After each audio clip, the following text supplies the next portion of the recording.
Chicago has 50 aldermen, and not a single one of them is a Republican. Chicago has not had a Republican mayor in 80 years. Donald Trump got 12% of the vote in Chicago. It didn't really seem like MAGA country. But boy, were we wrong. Not only is Chicago a right-wing Donald Trump stronghold, last night the QAnon army came for Lori Lightfoot. Lightfoot, of course, is the mayor of Chicago and a consummate neoliberal. She's the one who prevented Chicago cops from chasing criminals on foot because chasing criminals is racist. She's the mayor who plunged Chicago even further into debt for a good cause to pay for the Department of Climate and Environmental Equity. And in fact, Lightfoot's commitment to equity was so profound that she banned white reporters from talking to her. She took down not one, but 2 statues of Christopher Columbus, who was a racist. So you would think if anybody would be safe in Chicago, which is roughly 100% Democratic Party voters, it would be Lori Lightfoot. Oh, but no. According to Lori Lightfoot, the extreme MAGA Republicans, the ones who tried to bleach Jussie Smollett, activated their sleeper cells around the city, and they showed up at the polls en masse, which means lots of them at once. And the effect was to make Lori Lightfoot the first Chicago mayor in 40 years to lose re-election.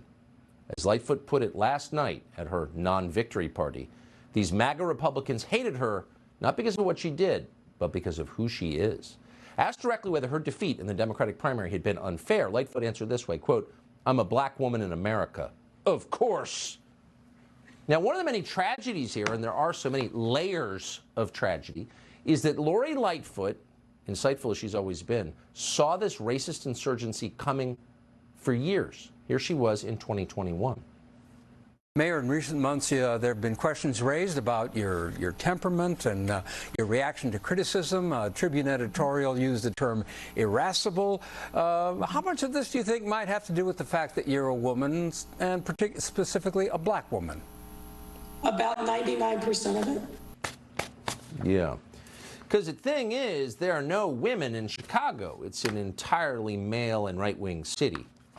And so all opposition to Lori Lightfoot derived from her race and gender. It's not that people were angry about violent crime in Chicago. That never crossed her mind. No. Here instead is her explanation from last night's concession speech. Obviously, we didn't win the election today, but I stand here with my head held high and a heart full of gratitude.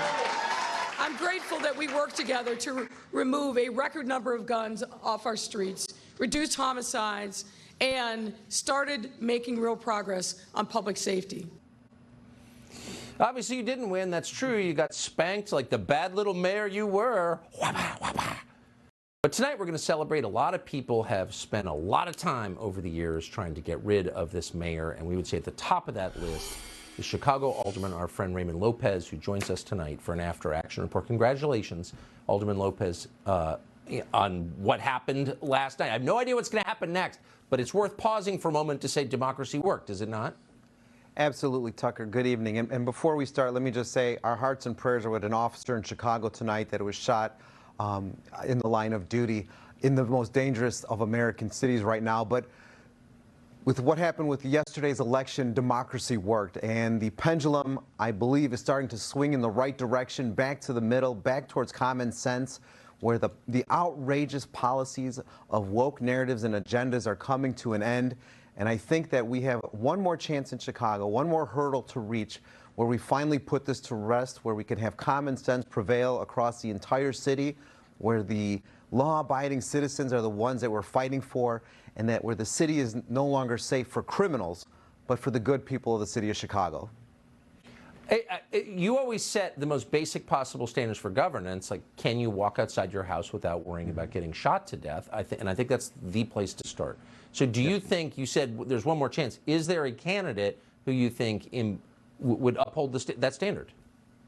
Yes, I think we have a runoff in 6 weeks in the city of Chicago because nobody got the majority of the votes yesterday, one of which is Paul Vallis, the former CPS school CEO and former budget director for the city of Chicago. He's backed by law enforcement, supports all our first responders, and is basically billing himself as a problem solver. His opponent is the Cook County Commissioner, Brandon Johnson, who is super left, tied with our teachers union. And his claim to fame is being able to take away the background checks for renters so that landlords don't know who they're renting to. Come on. I mean, just yesterday would not disavow looting in the city of Chicago as a justifiable means. So I think we have some pretty clear choices in Chicago. It's just up to the voters to not fall for the narratives, not fall for the race baiting and gaslighting, but to focus on what we need to do to put our city back together. So one candidate is for restoring safe streets, the other won't disavow looting. So it seems like a pretty clear choice. Alderman Lopez, I hope you'll come back with an update on that race. Thank you so much. Absolutely. And congratulations. Thank you, Tucker.